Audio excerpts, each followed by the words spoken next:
The Fero's bar trial is entering the second phase of penalty sentencing this week. The defendant was found guilty of first-degree murder of 5 people, and the prosecution is seeking the death penalty. If sentenced to death, Dexter Lewis will join 3 other black men on Colorado's death row. Penn, now, first of all, I understand that the cases are completely different. From whoever is on death row right now to what we just talked about with the Aurora Theater shooting and this particular crime. But the fact is, if Dexter Lewis is given the death penalty for a heinous crime that he's been found guilty of, killing 5 people in a terrible fashion, he will be one of 4 black men, the only people on Colorado's death row.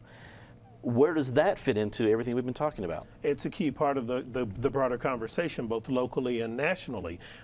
First, let's be clear about the similarities between this case and the Aurora Theater shooting. Both defendants were guilty. Both of them were guilty of horrible, despicable acts against a bunch of innocent people. That much is clear, and the jurors didn't take long in either case to find each defendant guilty. The question is, what's the consequence? One of the issues, and part of this conversation Patty talked about we need to have at some point, is the fact that statistics show that the death penalty is disproportionately applied to people of color, particularly African American men. I will be stunned if a Denver jury hands down the death penalty in this case, given that what I would consider a more conservative jury in Arapahoe County did not, under the facts and circumstances of that case. But it's going to be part of the conversation. Clearly, this guy's guilty. He needs to be punished. And I'm not beating up on George Brockler, because I also question Mitch Morrissey's decision to seek the death penalty when there was an opportunity to do a plea bargain here just as well, and in this early on at the front end.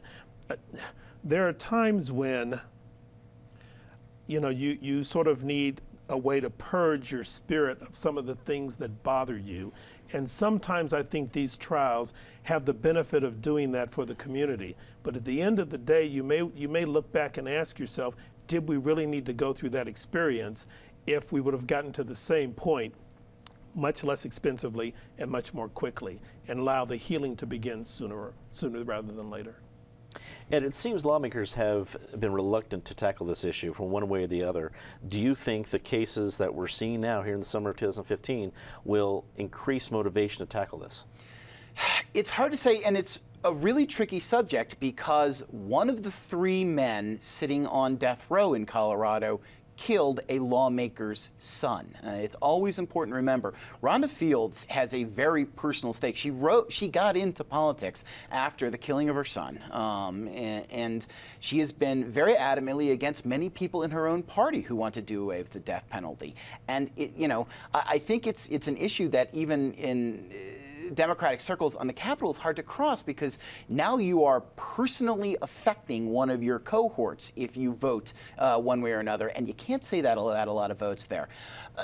Look, it's never an easy subject to bring up. I don't think the subject will come up in 2016, which is an election year. I think, if anything, it may come back up in 2017.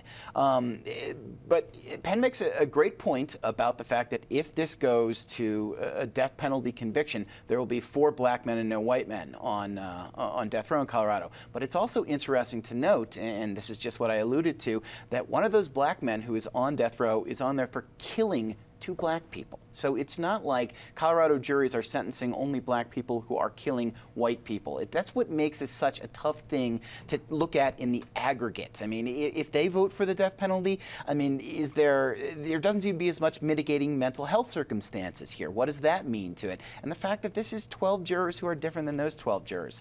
Again, I think this is why we need to have a greater conversation rather than draw conclusions from 2 cases that are being decided within weeks of each other. Patty, running short on time, your thoughts? I think we will not get the death penalty decision here because it's Denver, and because it is, no matter what color I think the defendant was, it won't happen in Denver, but the conversation is going to continue.